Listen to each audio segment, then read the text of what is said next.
Glória a Deus. Abra aí a sua palavra no Evangelho de Jesus Cristo segundo Lucas. Amém? Isso para a gente não perder tempo, né? A partir do versículo 36. Lucas 7, a partir do versículo 36.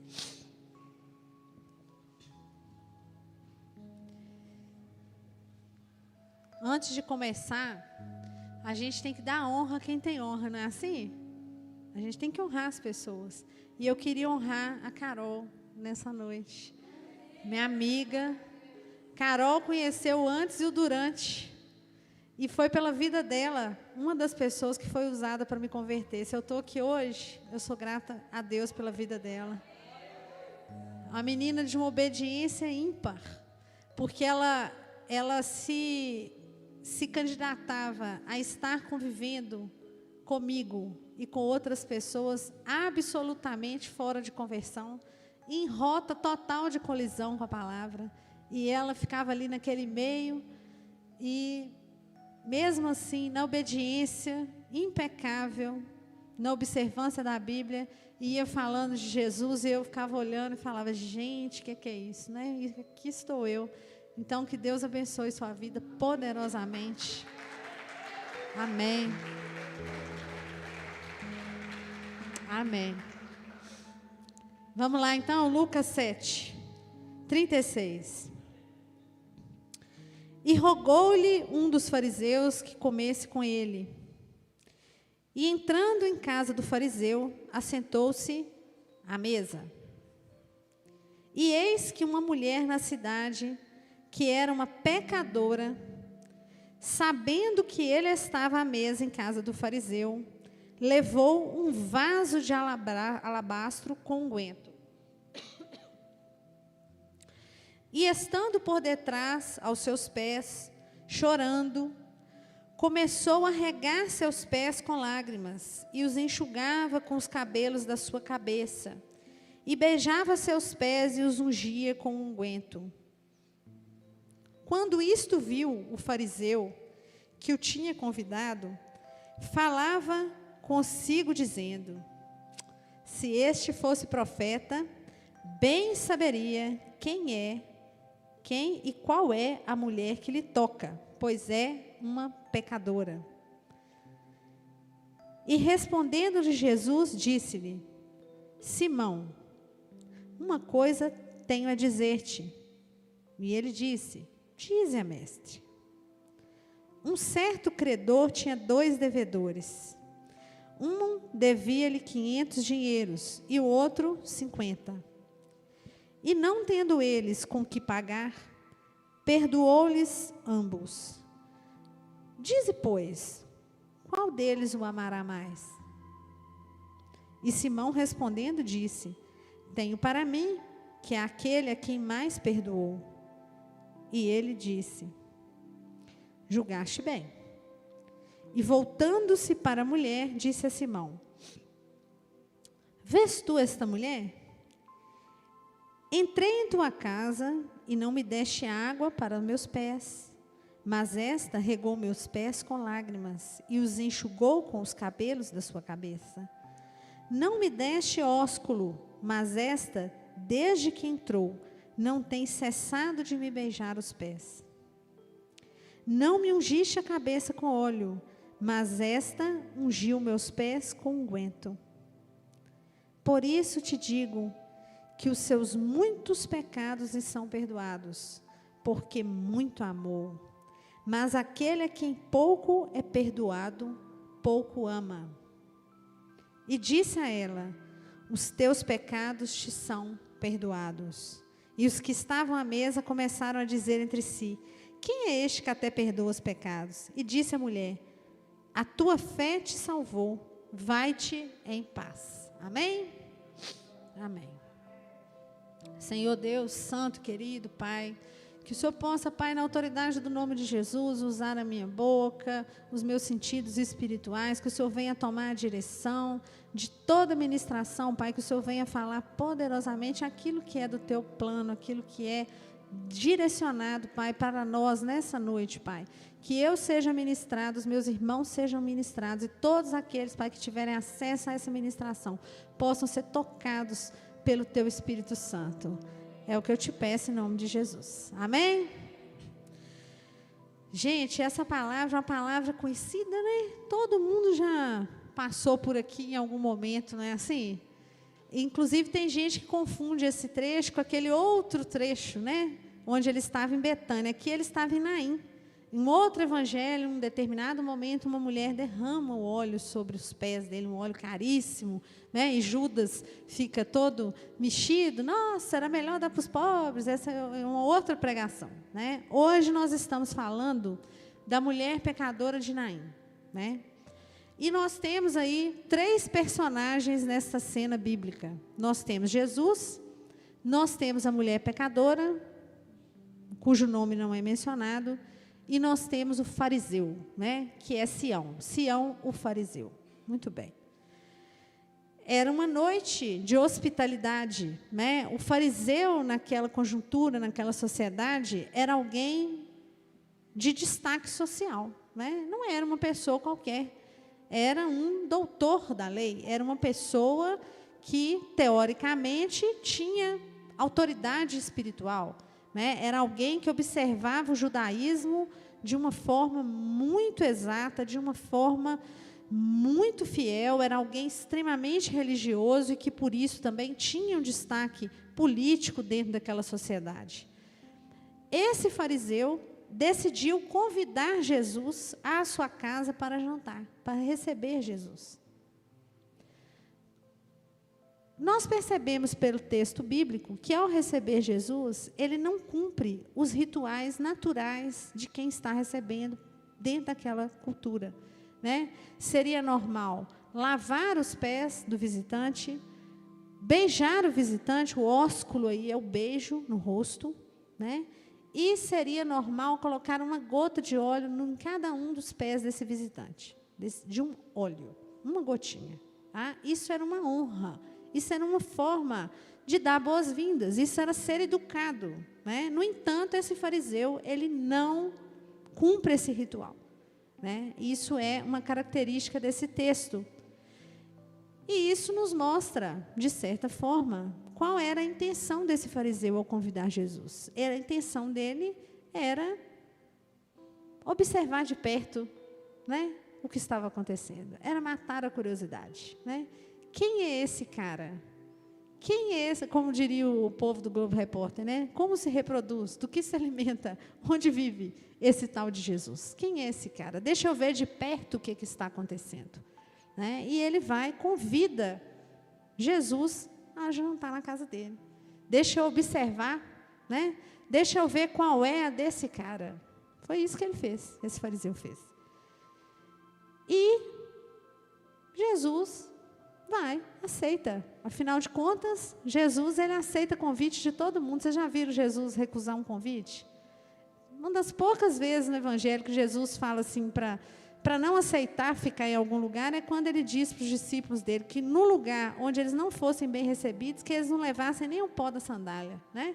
E batessem em retirada. Mas, em geral, ele está nos lugares.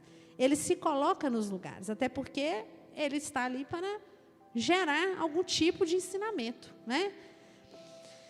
Muito bem, ali chega uma mulher, que a palavra vai dizer que na cidade ela era vista como uma pecadora.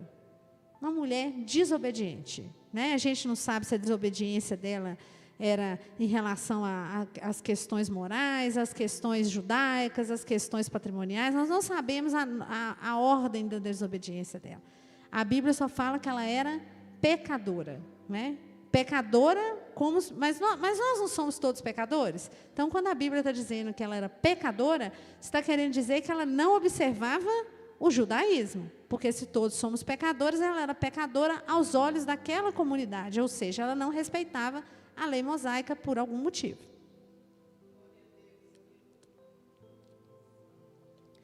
No entanto, esta mulher ousa entrar na casa de um fariseu. Seria mais ou menos que uma pessoa procurada pela justiça, respondendo um processo, por exemplo, tráfico de droga, entrar na casa de um policial militar, um sargento, um tenente da polícia militar, para jantar na casa dele. Seria mais ou menos isso, né? O nível da audácia é esse. Uma pessoa que contraria totalmente as regras vigentes, entra na casa de uma que faz questão de observar as regras vigentes. Para quê? Por que essa mulher foi lá? O que ela foi caçar naquele lugar? Ela foi buscar Jesus. E esta mulher, ela entra sem... A Bíblia fala que ela não dá uma palavra. Tem alguma palavra que essa mulher emitiu alguma palavra? Essa mulher chegou e falou, me cura minha lepra, me faz andar, tem misericórdia de mim, filho. Ela não fala nada. Essa mulher entra audaciosamente, contrariando todas as regras, inclusive sofrendo, né, o risco de ser enxotada, humilhada, pisada. Ela entra, se prostra aos pés de Jesus, chora. A Bíblia não fala que ela estava chorando de tristeza, fala que ela chora. E ali ela derrama um unguento, não era um óleo, era um unguento, num vidro de alabastro, que era um vidro transparente, era um vidro de vidro transparente. Na época lá, segundo a cultura, segundo o que eu apurei aqui. E ela passa a lavar os pés dele com as próprias lágrimas, enxugar os pés dele com os próprios cabelos. Então, ela entra num processo de adoração. Ela adora, ela simplesmente adora. Ela não pediu perdão, a Bíblia não fala que ela chegou lá buscando uma bênção, né? A última vez que eu estive aqui, a gente falou disso muito na ministração, né? Daquela expectativa de bênção, de buscar a bênção, de ir atrás da bênção, minha promessa. Não, ela chega lá e adora, adora. E eis que o dono da casa, o anfitrião, olha para Jesus com olhos de julgamento, de avaliação, e fala, esse homem não é nada. Isso ele é uma fake news. Na linguagem atual seria uma fake news. Ele é uma mentira, ele só existe no Instagram bíblico. Porque se ele fosse um homem de Deus, ele saberia que essa mulher é uma pecadora e que ela não podia estar tocando nele. Ele pensa, ele não fala. Como Jesus, cheio de dons, né? Palavras de conhecimento, discernimento, né? Todos os dons espirituais, ele fala, já sabia o que o cara estava pensando. E passa a falar em parábolas com ele, né? E ele usa uma pequena parábola, supondo que um credor tinha que perdoar um grande devedor que deve muitos milhões e um pequeno devedor que deve algumas centenas de reais. Não é isso? E aí ele fala e pergunta para ele. Nenhum dos dois devedores tinha com que pagar. Qual deles o amará mais? Qual deles amará mais o que perdoa a dívida? Qual deles ama mais o credor? Vou voltar no raciocínio. Jesus fala, tem um devedor que deve 100, tem outro devedor que deve 10. O credor que tinha que receber 100 de um e 10 de outro, perdoou os dois. Quem amará mais esse credor, o que perdoa a dívida? O que está devendo muito ou o que está devendo pouco? O que está devendo muito, concorda? Se eu estou devendo um apóstolo 100 reais, a Carol está devendo 10, e o apóstolo me perdoa os 100, eu falo, nossa, o apóstolo gosta demais de mim, porque perdoar 10 é moleza, não é? É mais fácil do que perdoar 100. Então, o apóstolo me ama muito mais do que ama o outro que ele perdoou 10 reais. Se ele me perdoou muito, é sinal que eu devo amá-lo muito. Muito, eu tenho que ter muito amor. Do mesmo jeito que ele me ama, eu tenho que amá-lo. e pergunta para ele: onde vai haver, que relação, em qual das duas relações existe mais amor, né? Aí o fariseu fala assim: uai, lógico que tenho para mim, que é aquele a quem mais perdoou. Fala: parabéns, então onde que tem mais amor? No perdão grandão ou no perdão pequenininho? Falou: no perdão grandão. Parabéns, irmão, você é inteligente, olha, esperto. Né? Só faltou virar para ele e falar assim: você é o cara que acha que deve pouco. Que acha que deve pouco. E olha para o outro que você acha que a pessoa está devendo muito. E você acha que você é melhor do que quem está devendo muito. E, no entanto, para mim, eu tenho que amar mais o que deve muito. Porque para mim é muito mais difícil, teoricamente, para Deus isso não é difícil. Mas, humanamente falando, é mais difícil perdoar um perdãozão, não é? Tem perdãozinho e perdãozão, não é assim? Muito bem. E ele passa a falar da forma como ele foi recebido.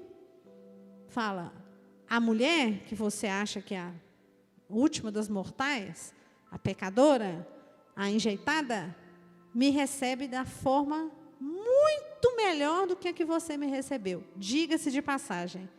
E aí ele vira para ela e fala: os seus pecados te são perdoados. Ela pediu perdão? Ela abriu a boca em algum momento? Não. Os teus pecados te são perdoados. E depois fala: a sua fé te salvou. A sua fé te salvou, os seus pecados são perdoados. Muito bem. Essa história é uma história de preconceito e autoconceito. Nós temos na mesma cena duas pessoas diametralmente opostas. Uma socialmente adequada, perfeita aos olhos da sociedade, e do outro lado, uma socialmente fora do lugar. Uma que a gente olha e fala: está toda errada, está toda errada, toda revirada, né? Nós temos aí o confronto entre o que a gente acredita que seja virtude e o que aquela sociedade acredita que fosse problema.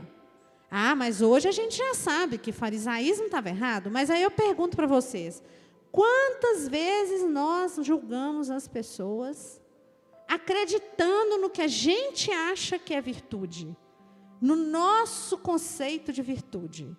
Então, cada um aqui tem seus conceitos, cada um aqui tem, né, o seu acúmulo de valores culturais, o seu contexto cultural, o seu contexto de educação, etc, etc. E aí você tem um conceito de virtude, eu posso ter outro. Né? Só que existe um conceito de virtude que existe para Deus. Só que os seres humaninhos continuam classificando as pessoas conforme o seu conceito de virtude. E aí eu olho e tenho, entrando em cena, o chamado preconceito. Quantos de nós já tivemos que vencer preconceitos para podermos nos aproximar de algo que Deus tem para nós? Essa é a primeira coisa que eu quero chamar a atenção aqui. Quer dizer, nem sei se é a primeira, deve ser a 10ª, não sei. Mas uma coisa que eu gostaria de chamar muita atenção. Na vida, nós temos que nos despojar dos preconceitos e das travas que a sociedade coloca sobre nós. Muitas vezes, nós deixamos de acessar bens espirituais, eu estou falando de bens espirituais, porque nós temos preconceito conosco mesmos. Porque nós fomos criados num contexto em que escutamos que somos burros, que somos limitados, que somos retardados, que nós não prestamos, que nós estamos fadados à maldição para sempre, que tudo que a gente fez está errado, que eu não sou isso, eu não sou aquilo, e coisas que você cria, e a régua que você usa com você usa com os outros. Então, você não ousa ir a um lugar, você não ousa estar em determinados ambientes. Eu não estou falando só de igreja, não, estou falando geral. Você não ousa. Por quê? Porque você se olha com uma régua péssima, que é a régua com que você mede os outros. E isso é um perigo, porque isso leva ao espírito de engano. O engano em relação a você, o engano em relação ao outro. Então, se eu acho, um exemplo, que uma pessoa ela é virtuosa porque ela tem dinheiro, por exemplo. Ah, tem dinheiro. Eu sou pobre, como é que eu vou naquele lugar assim?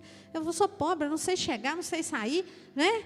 E aí você deixa de ir, você deixa de estar, porque você tem um complexo de inferioridade arraigado devido a determinada situação. Se parasse aí, estava ótimo. Estava ótimo, entre aspas, né? Já estava ruim. O problema é que você olha o outro e ali você já está julgando o outro a partir da sua régua. Eu não presto para ir em tal lugar porque eu sou pobre. E o outro que é rico, eu não sei, acho que ele não vai gostar de mim. Não gosta de mim, é metida, isso, é aquilo. Aí começa aquele monte de coisa, aquele monte de lixo emocional que te impede de ter uma relação de sinceridade, que faz com que você agrida as pessoas gratuitamente. A pessoa nem abriu a boca, você já está metralhando, não sabe nem por que você está falando, mas você está falando. Né? Essa mulher, ela teve que romper. Ela teve que romper, e não foi só o medo da retaliação do fariseu. Ela teve que romper, inclusive, esquecer o autoconceito. Ou vocês acham que essa mulher vivia nessa sociedade e se achava o máximo? Impossível se achar o máximo. Impossível. Né? A gente que convive numa sociedade dita, entre aspas, liberal, a gente é cheio de conceito, de autoconceito, de preconceito. Não, mas eu não sei, eu não sou assim, que não sei o quê, papapá, coloca vírgula, ponto e vírgula, 2 pontos, e vai criando aquele monte de barreira e julgando o outro. E julgando o outro, e aí eu vou lembrar. Não julgueis para não seres julgados. Só que você acha que porque você se acha um coitado, você pode julgar o outro como você quer, porque você é sempre o coitadinho e a vítima da história, né? Mas não é não. Não é não. Então, essa mulher, ela teve que superar. Porque ela poderia muito bem falar, esse Jesus não vai querer papo comigo, não. Olha quem que eu sou na fila do pão. Quem eu sou na fila do pão? Eu sou uma pecadora, não respeito nem a lei mosaica. Esse homem está chegando aí com essa novidade toda. Não vai querer nem olhar para a minha cara. E ela superou, ela foi ousada. Ser ousado não é sair por aí só falando, não. Seja ousado naquele lugar que você acha que você não vai ser recebido. Que você acha que você vai ser esculachado. Ali você tem que ser ousado. Isso é ousadia. É muito fácil ser ousado quando você tem palavras, você tem autoridade, você acha que você tem poder. É muito fácil ser ousado. Eu quero ver você ser ousado em lugar onde você não é bem-vindo. Ou na sua cabeça. Eu quero ver você ser ousado é lá. Aí é a prova. Moisés foi ousado. Moisés foi ousado. Gente, Moisés deve ter tomado tanto preconceito na cabeça. Já imaginar? O cara foi criado no palácio daquele que dava chicotada em hebreu. E depois ele chega e fala, aí galera, ó, vivi de boa lá no palácio, minha vida inteira, tá? Comendo do bom e do melhor, dormindo na maior tranquilidade, agora eu sou libertador. Vocês já imaginaram isso? Ele não era igual aos que estavam ali. Ele não era igual aos que estavam ali. Ele não era. Ele era a nata da sociedade. Tudo bem, depois matou lá o hebreu, ficou lá uns anos lá, pastoriano e tudo, mas ninguém viu isso não. Na hora que o cara volta, fala, peraí, você é o príncipe, o que você está fazendo aqui, ô príncipe falido? Você quebrou e lembrou da pobreza aqui? Qual que é? Isso é ser ousado. E o Senhor te obriga a ser ousado. O Senhor, Ele não atura gente com preconceito consigo e com o outro, aplicando regra no outro. Ele não tolera isso. Davi estava lá, pastoreando lá, o pobre coitado, lá, ele era o último, né? Nem o profeta Samuel acreditava que ia sair Davi lá, todo pequenininho, humildezinho. Né? Davi, ungido rei. Chega ele lá, vou derrubar esse gigante. Vocês já imaginaram tanto que o povo riu da cara dele? Vou derrubar o gigante? Ah, vai? Entendi. Ah, mas vai, né? Vai não, filho. Toma aqui a armadura. Veste minha armadura. Fala, não, cara, aqui. O que serve para você não serve para mim, não. Eu vou de funda mesmo e pedrada. E o negócio vai ficar bom e vai ser assim, né? Então, nós temos que trabalhar em nós esta libertação. A libertação do autoconceito, do preconceito que temos conosco e daquele preconceito que a gente aplica para o outro. Nós temos que nos despojar. E aí eu entro na questão do autoconceito. Esse fariseu... gente, eu vou falar com vocês. É porque Deus é misericordioso, então a gente vai ficar torcendo para esse fariseu ter sido salvo. Amém? Mas vamos lá. Esse cara perdeu uma chance única na vida dele. Porque ele esteve diante de Jesus. Ele podia ter adorado ao Senhor. E sabe o que ele fez? Julgou. Outro julgamento. Expresso. E ele julgou a mulher e julgou Jesus também na mesma situação. Ele pôs o óculos e ficou. Esse aí, profeta nada. Esse cara, né? Mulher pecadora lá, pegando o pé dele, lá chorando, qual que é? Esse cara não sabe de nada. Ele perdeu uma chance maravilhosa de ser salvo e de ter os pecados dele perdoados. E sabe por que ele perdeu essa chance? Não é porque ele era fariseu, porque ele era religioso. É algo muito mais sério. Ele perdeu essa chance porque ele foi incapaz de sair dele mesmo. Porque ele pegou toda a experiência que ele tinha, toda a autoridade, todo o autoconceito. Vocês percebem que enquanto você tem do lado uma mulher extremamente rejeitada pela sociedade, que teve que vencer o preconceito dela com ela, do outro com ela, eu tenho do lado oposto, um fariseu no alto do quarteto fantástico. Vocês sabem qual é o quarteto fantástico? Orgulho, vaidade, idolatria e porfia. São 4. Eles vêm juntos assim, ó. Né? Do orgulho, porque sou que eu sou defensor do judaísmo, eu sei o que é melhor, eu sou o cara. Né? A vaidade, uau, como eu sou espiritual. Sou espiritual pra caramba. Né? Eu falo em línguas, eu sei lá o quê, enfim. Idolatria, idólatra de si mesmo. Eu sei de tudo. Eu julgo o cara, eu sei, a mulher é pecadora. Espera aí, você vai falar comigo? Que mulher pecadora, você não está vendo? Não, olha lá, para você ver. Pecadora lá chorando, pegando o pé do cara, nem viu que a mulher é pecadora? Oi. Eu consigo escutar esse fariseu falando.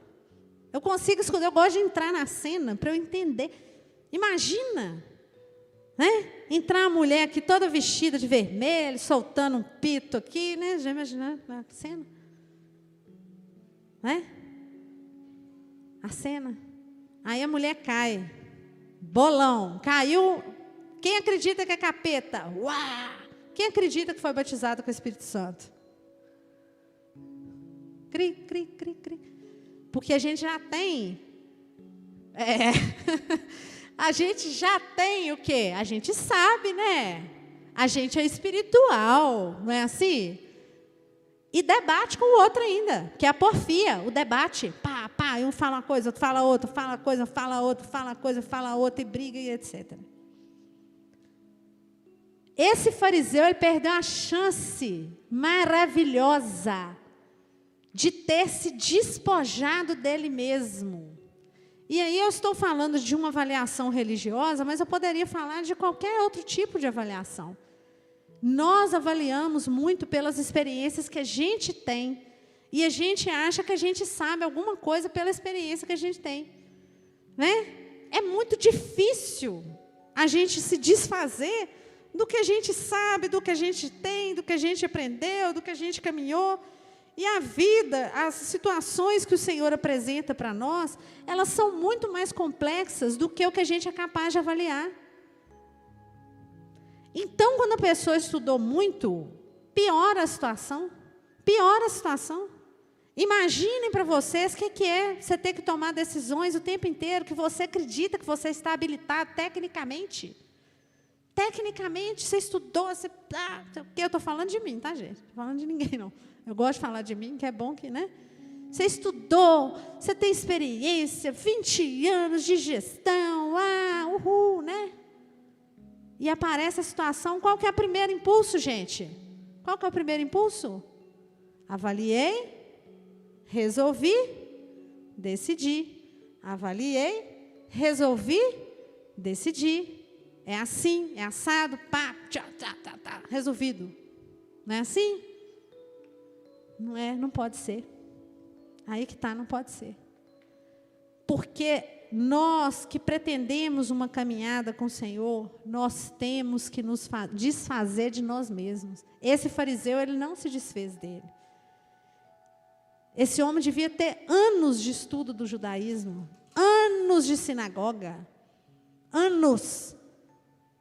E ele, vocês vão dizer, era impossível ele acreditar que Jesus era o Messias. Não, não era impossível. Era muito difícil. E é por isso que Jesus fala que a porta é estreita. É por isso que ele fala que a porta é estreita. E é estreita mesmo. E é estreita mesmo.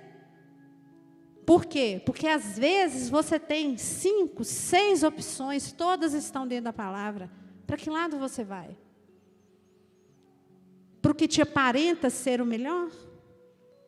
Para o que tecnicamente é o adequado? Imagina o diálogo desse fariseu lá com Deus, né? Eu já estou até fazendo, eu sou advogada, eu estou imaginando o fariseu, né? Abre lá, juízo. Olha, fariseu, você esteve com Jesus na sua casa, você achou que Jesus não era profeta, nem profeta ele era, porque afinal de contas tinha uma pecadora lá, tal, inimigo acusando, né? Não é assim? Aí eu vou fingir que eu sou advogado de defesa. Olha lá. Senhor, juiz, presta atenção, mas tem que pensar, o cara no lado do cara, o cara tem uma vida de judaísmo. Olha, sabia toda a lei mosaica, tal, o cara viveu... Senhor, juiz, presta atenção, o cara tem 90 anos de judaísmo. Como é que ele ia avaliar diferente a mulher na pecadora? Aí já começa a acusação agora contra a mulher, né?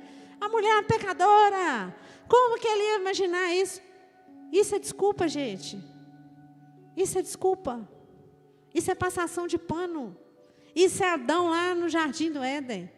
Foste a mulher. Eva, por que você pegou o fruto, Eva? Foi a serpente. Adão, foi a mulher que o Senhor me deu. Só faltou Adão virar e falar, e no final a culpa é do Senhor, porque o Senhor é que arrumou esse negócio de serpente, de árvore, de Eva, eu não pedi nada disso, eu não pedi para nascer, não é não? Desculpa, passação de pano, né? Passa o pano daqui e dali, justifica daqui e dali, e entra a porfia. E é por isso que é o quarteto fantástico. É o orgulho de quem eu sou, de onde eu consegui chegar, da gente bater quantas vezes no peito e falar assim, não, porque eu cheguei aqui com muita dificuldade, eu me orgulho, porque eu passei muita coisa, eu cheguei nesta cidade com apenas 17 anos, né? Eu vivi isso, vivi aquilo, sobrevivi, papapá, o orgulho, a vaidade, uau, estou aqui, a idolatria, e é por isso que eu estou habilitada a responder, a avaliar, a julgar, a decidir. Ainda vira e fala assim, não está julgando não. Tá, não? E Deus, onde é que entra nessa história?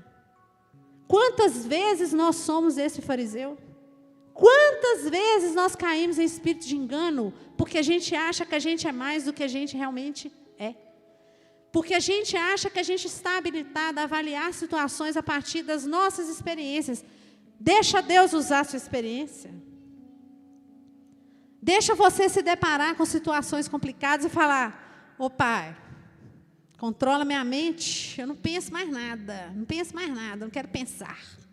O Senhor pensa para mim, papai. O Senhor me dá a solução, me mostra. E Ele vai mostrar a hora que Ele quiser, porque ainda tem esse detalhe, que às vezes a gente pergunta para Ele e fica esperando a resposta. Não, mas já orei ontem, né? Ontem à noite, já conversei com o papai e tal, não sei o quê, conversei hoje de manhã, tenho certeza, já senti, é isso mesmo. Sentir de Deus, vai que é sua. E não é, gente, eu estou falando porque eu passo por isso, né? Eu luto contra isso, talvez essa seja a maior luta da minha existência, né? nos despojar de nós mesmos, daquilo que a gente acha que é, do alto valor, da mochila que você carrega, das coisas que você viveu. E quantas vezes a gente se orgulha das coisas que a gente viveu? Né? A gente se orgulha disso e se apega àquilo e acha que aquilo vai nos ensinar a caminhar.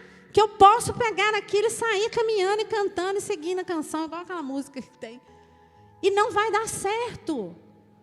E não vai dar certo. Se Deus não estiver no meio. Orgulho, vaidade, idolatria, porfia. É pior do que religiosidade. É pior. É mais escravidão. É mais escravidão. Esse homem perdeu uma chance única. Única. Como tantas outras pessoas perdem. De estar aos pés do Senhor, adorando. Adorando. Reconhecendo o quão Ele é majestoso. O quanto Ele é soberano. Quantas pessoas eu conheço, a gente estava ali conversando agora. Pessoas que têm uma intelectualidade muito desenvolvida, que quando você chega para elas com a realidade de Deus, com o sobrenatural de Deus, ela fala assim, isso é mentira. Impossível isso, sem chance. Não acontece. Gente, acontece. Gente, acontece. E a gente perde milagre porque a gente acha que não acontece.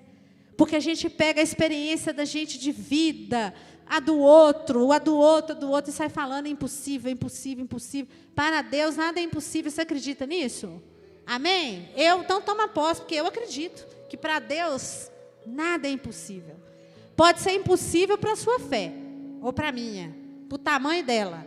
Pode ser impossível para o Deus nanico que você está criando aí dentro do seu troninho aí, que chama você mesmo. Que Ele que está sentado. Domínio próprio é domínio do Espírito Santo, não é domínio próprio meu, não. Né? Então, nós temos que estar sensíveis àquilo que é do Senhor. As coisas do Senhor, Ele não esfrega na nossa cara, dando tapa na cara, que ó, só eu. Ele não vai fazer isso com você nem comigo, porque Ele é um Deus educado. Se nós não nos despojarmos daquilo que é nosso, todos os dias, nós não estaremos habilitados a administrar o que Deus tem para nós, para nos dar. Você vai jogar ele pela janela, você vai pegar a Ferrari e bater ela no primeiro poste, porque você e eu não estaremos habilitados. É a maior luta, é não ser esse fariseu. Para alcançarmos perdão e salvação, que é o mais importante, não é não, igreja? Salvação, não é não? É igual a gente estava conversando na vinda. Nós já temos a salvação, nós não moramos aqui. Isso aqui não é o nosso lugar. Nós estamos de passagem. O bem mais importante que a gente tem é a nossa salvação. Né? O que nós temos que fazer, igreja? Essa mulher foi salva, essa mulher foi perdoada sem sequer pedir perdão. Porque Deus conhece o nosso coração. Não estou te encorajando a não pedir perdão, não. Eu te encorajo a pedir perdão. Mas eu te encorajo a adorar. Mas adorar de uma forma muito especial. Adorar sabendo que esse Deus, Ele me ama e Ele te ama. E Ele sabe que você não é perfeito ou perfeita e sabe que eu não sou perfeita. Desde que a gente reconheça que a gente não é. Porque tem gente que chega diante de Deus com ares de perfeição. E aí o inimigo nada de braçada, porque ele entra com acusação na mesma hora, e aí você não tem mais comunhão, aí entra culpa, acusação, entra tudo. Menos quebrantamento. O que o Senhor quer de mim, de você, é quebrantamento. Para você se quebrantar, você tem que se arrepender. Você tem que ver o quanto você é pequeno, o quanto você é insignificante. Se você realmente sente a sua insignificância, se você sente a sua impotência, se você chega para Deus e fala, Senhor, eu não valho nada, eu não posso nada, tem uma montanha montanha de problema. O vento é o Senhor, a tempestade é o Senhor, a porta que abre é o Senhor, a porta fechada é o Senhor, é tudo o Senhor, é tudo sobre o Senhor. Eu não sei nem para que lado, não sei na hora que eu estou com fome, Pai. Eu não sei nem se eu como ovo ou banana de manhã, o Senhor vai ter que falar até isso comigo, porque tão perdido que eu estou, né? Na alegoria, né? E Ele vai falar e você vai ficar sentado, parado? Não, você vai agir, mas agir a partir das premissas que são dEle. E essas premissas, elas só vão aparecer quando houver adoração verdadeira, coração entregue. Dá-me todo o seu coração. Eu falo isso toda hora. Não me dá um pedaço. O Senhor não quer só 70%, Ele quer 100%. Ele quer 100. E para ter 100, nós temos que esquecer o DR, né? Doutor, doutora. Tem que esquecer o pastor, pastora. Nós temos que esquecer o senhor e senhora. Nós temos que esquecer tudo. O que há de vítima em nós. O que há de motivos de orgulho. O que há de história. O dia que você encontrou com Jesus, Jesus falou assim: meu filho, me dá tudo, entrega, entrega. Mas a gente fica assim: não, mas isso aqui que está no meu bolso, eu não posso dar não. Não, isso aqui não, pai, olha aqui, estava tudo certo até aqui. Quantas vezes a gente pega as coisas que dão certo na nossa vida, a gente se orgulha de algo, uma área da nossa vida que deu certo, e aquilo você para até de perguntar para Deus o que Ele quer naquela área, porque já deu certo, para que eu vou mexer? A gente não mexe time que está ganhando. Espera aí, você acha que você já está ganhando? E se Deus tiver mais para você? Entrega tudo, tudo, tudo, tudo, tudo, tudo, tudo.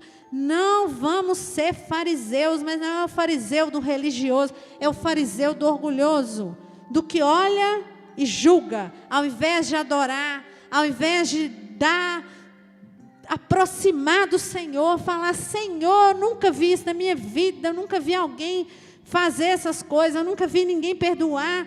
Quem é o Senhor para perdoar? Mas o Senhor deve ser alguém. Então bate o joelho no chão, chora, enxuga com a lágrima, faz o que você quiser, mas se quebrante, saia deste troninho. Nós precisamos sair do trono. Nós não sabemos nada, nada, nada versus nada, né? O filósofo estava certo, sem saber, ele não era nem cristão, mas ele estava certo. A gente tem que repetir isso. Tudo que sei é que nada sei. Você não sabe nada, eu não sei nada. A única coisa que eu sei, e que eu tenho certeza, e quero ter essa certeza, é que você e eu, nós amamos esse Deus, e que nós não somos capazes de viver sem Ele. Porque Ele é lindo, Ele é poderoso, Ele é maravilhoso, a presença dEle é grandiosa. Ele nos conforta, Ele nos alimenta, a presença de Jesus Cristo. Jesus, pão da vida, rio de água viva, água que não deixa ter sede, pão que não deixa ter fome. Onde é que nós vamos achar isso? Em lugar nenhum fora de Jesus Cristo. Mas para termos a mente de Cristo, nós temos que ser adoradores, por ser adoradores. Adorar por adorar, não é adorar porque Ele vai fazer isso, Ele vai fazer aquilo, porque Ele me deu isso, me deu aquilo. Não, adore, adore, porque o que Ele tinha para te dar, Ele já te deu, assim espero, salvação. Esquece o que você sabe, o que você é, o que você já viveu de bom, o que você já viveu de ruim. Chega para Ele e fala: papai, estou aqui, eis-me aqui. Este é o sentido dessa palavra. O eis-me aqui não é para um ativismo religioso, é um eis-me aqui, assim, ó, estou aqui. Pega esse pó, esse trem que eu não sei nem o que é, que eu não posso nem nominar o que eu sou, e faz de mim o que o Senhor realmente quer. E esteja preparado. E prega na cadeira. Porque Ele entra. E Ele entra fazendo tudo que Ele precisa fazer. E aí você vai poder falar: os meus pecados estão perdoados. Eu fui salva.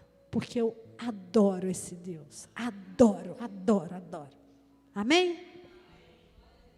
Vamos orar.